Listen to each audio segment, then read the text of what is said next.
చాలా అంటే చాలా భయమేస్తుంది. అసలు అవి బంగారమేనా? బంగారమేనా? లేకపోతే ఇంకేమైనా అంతకు మించింది ఏమైనా ఉందా? మనిషి ప్రాణం కంటే కూడా ఎక్కువ ఇప్పుడు బంగారానికి వాల్యూ ఇస్తున్నారు.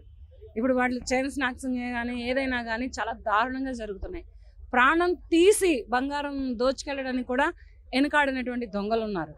వాళ్ళని పోలీసులు కూడా పట్టుకోలేనటువంటి స్థాయికి చేరింది వాళ్ళటి రోజున బంగారం ధరలు. అసలు బంగారమేనా? లేకపోతే ఇంకేమైనానా? నాకు కొంచెం ఏదో తడుతుంది ప్రస్తుతానికి. ఏంటి ఆ బంగారం, ఆ రేట్లేంటి, ఆ కథ ఏంటి అసలు? సామాన్యుడు కొనలేని స్థాయికి ఎదిగిపోయిందనమాట బంగారం.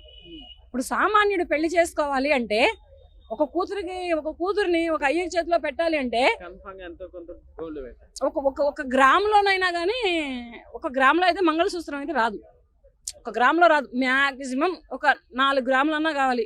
ఒక అర్ధ తులం అన్నా కావాలి. అర్ధ తులం బంగారం అంటే ₹1,00,000 పెట్టి వాడు బంగారం కొని అమ్మాయికి పెళ్లి చేయగలడా? చేయగలిగే తండ్రేనా? స్తోమత ఉన్నవాడేనా?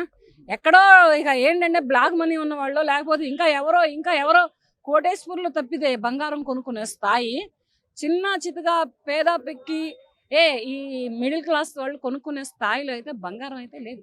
ఏంటది 2 లక్షలంట. ఏంటి 1,83,000 పెరిగిపోయిందంట రేటు.